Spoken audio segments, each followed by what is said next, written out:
Hello there, I'm Joshua and welcome to This Month in Movies. Today we're looking at the Blu-ray and DVD releases of March 2015. So why don't we get right into it? Let's get to it. Like with what I say every month, this is just Australian releases.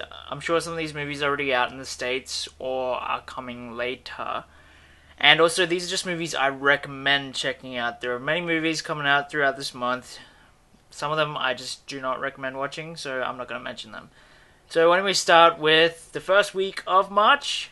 We have John Wick. Now John Wick has kind of become a cult hit in a way, and there are many people that do love it, especially if you look on like movie news sites. I myself didn't love it, but I did enjoy it quite a bit. It's a good film, it's not amazing, but it's well made and the action scenes are absolutely fantastic.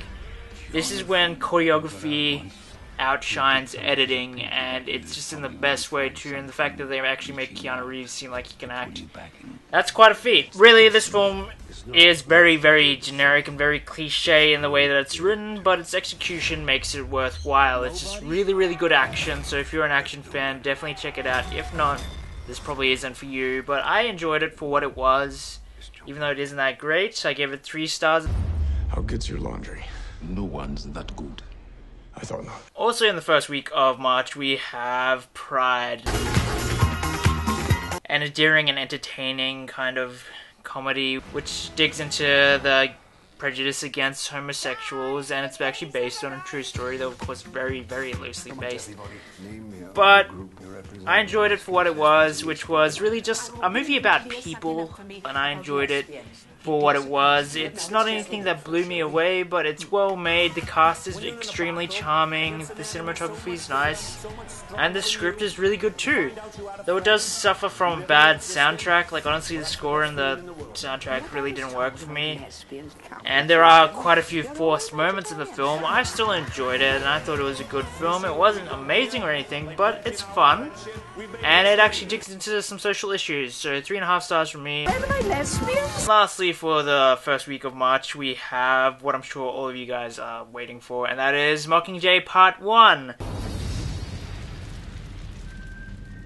We have the latest film from the Hunger Games franchise, and I actually thought this was the weakest one so far. It wasn't a bad film at all.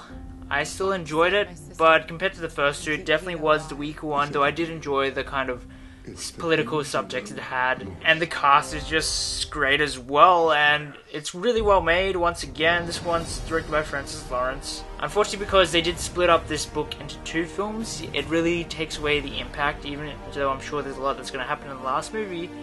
They should have made this a bit shorter if that was the case, because it really feels like there's a lot of padding in this film.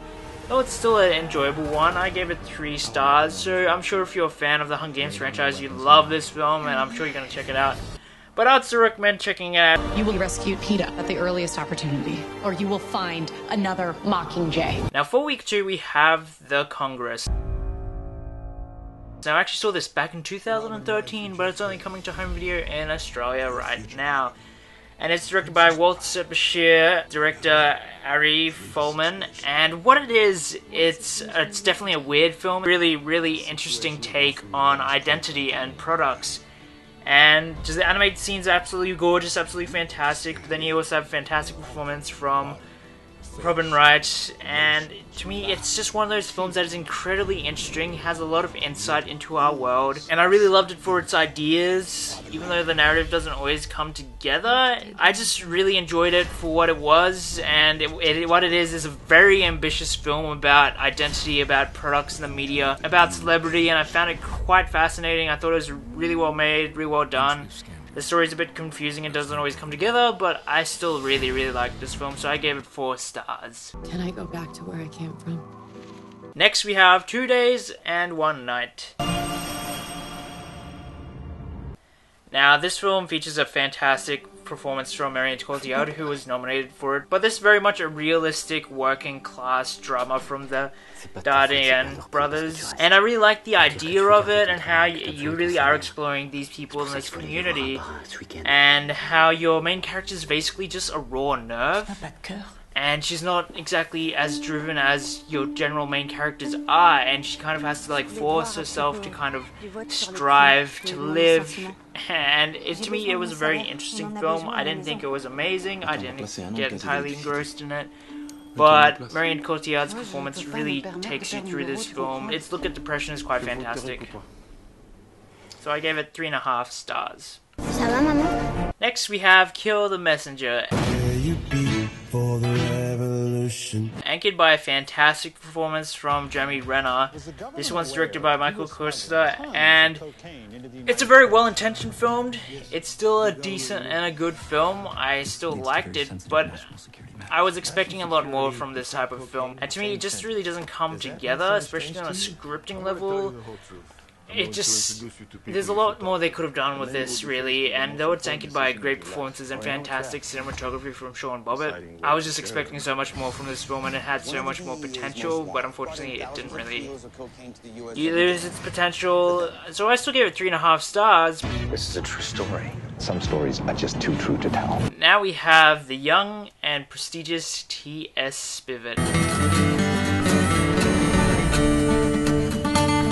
Now, I actually haven't seen this film. It didn't get a release in Australia, but it's coming on home video. And it's coming from Amelie director Jean-Pierre Jeunet, and you have Helena Bonham Carter, Judy Davis, Kyle Catlett, Jacob Davies. And from what I've heard, it's good, and it's a really kind of nice, kind of quirky film, which of course you would get from the director of Amelie. And so I'm looking forward to seeing it, especially because he has a fantastic visual style. Not sure what you're looking for, but don't change a thing. Now for week 3 of March, we have Palo Alto.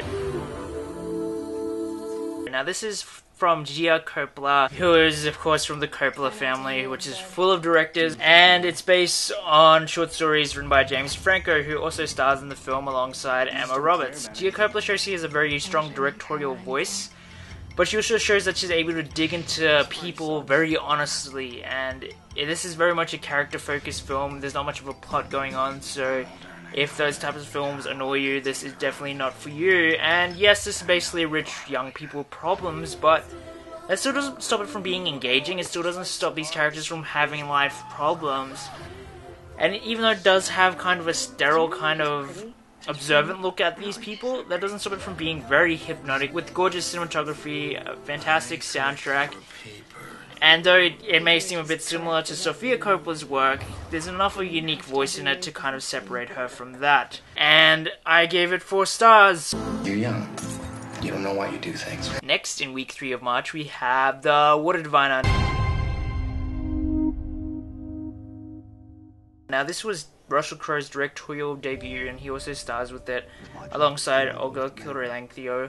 And I actually really enjoyed this film. I really did. Though it isn't anything amazing, it didn't blow me away, but I really enjoyed it for what it is, which is a small, rather understated film with a loving touch. And the cast is solid, it's well shot, the score was fantastic, and there's a nice balance between the Australian and the Turkish perspective. There's no pretensions with this film at all. It's not trying to be anything amazing or anything of a breakthrough. And I just thought that it was just a nice story that Russell Crowe handled with love and care, and I enjoyed it. And there's some really nice, honest moments in it too. So I'd recommend checking it out. It's a nice film. So I gave it 4 stars. I promised their mother I would find them. Next, for the 3rd week of March, we have Starry Eyes, which is a film that I haven't seen, but I've heard great things, especially from horror. Especially if you're a horror junkie, apparently this is a film that you really do need to check out. I've heard nothing but great things, and I'm really keen to check it out too. I'm your girl. I will do whatever it takes for this role. We also have Winter's Sleep. Now, this really didn't get a theatrical release in Australia, but it's coming to home video, and it was the winner at Cannes last year, so I'm keen to check it out, even though it is over 3 hours. But I'll find some time to watch it and maybe comment on about it. But I haven't seen it, but I've heard good things. And lastly, we come to week 4 of March, and first up we have Big Hero 6. I'm one of the people that didn't absolutely love this film, and I definitely didn't think it should have won Best Animated Feature at the Oscars. But it's still a really nice, really enjoyable, and inventive film that manages to get to deeper emotions than you'd expect without disconnecting from kids.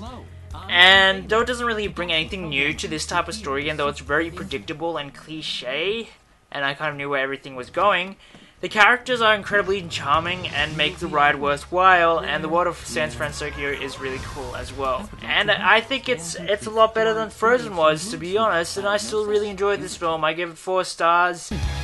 What do you say, buddy? And last but not least, for the month of March, we have Maps to the Stars. Now, this is David Cronenberg's latest film, and I'm a massive fan of David Cronenberg.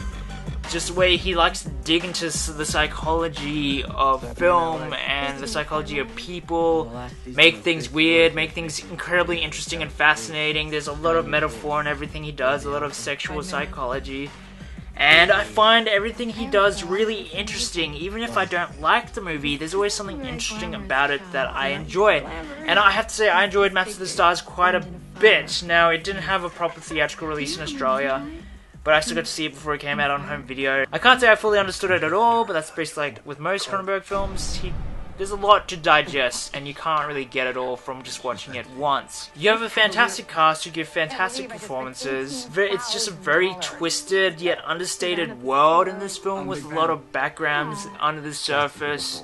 There's a lot that you aren't fully told, but is kind of implied, and there's just something about the atmosphere of this film and everything Cronenberg does that I absolutely love. And I just think it's a great look at Hollywood, how incestuous it is, and just everything that kind of goes wrong in that kind of society is brought to the surface of this film.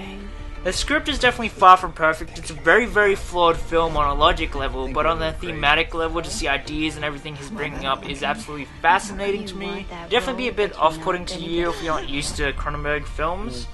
But as somebody who really likes Cronenberg's work and the way he does things, I really enjoyed the latest film from the Canadian auteur. You're a little crazy.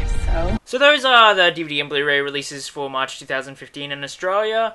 Once again, these are just the films I recommend. There are definitely more films that come out this month, but I just don't really recommend them. But if you see any of these films and have any thoughts on it, feel free to comment below. You can go to my Facebook page, like that, comment there, follow me on Twitter, and don't forget to subscribe, especially because I will be doing this every month, so if you're interested to see what's coming out, subscribe and just look on the 1st of each month, and a new video will be up. But anyway, I'm Joshua Cho, this is Jerry Productions, I hope you enjoyed it, and just get out there and watch good movies.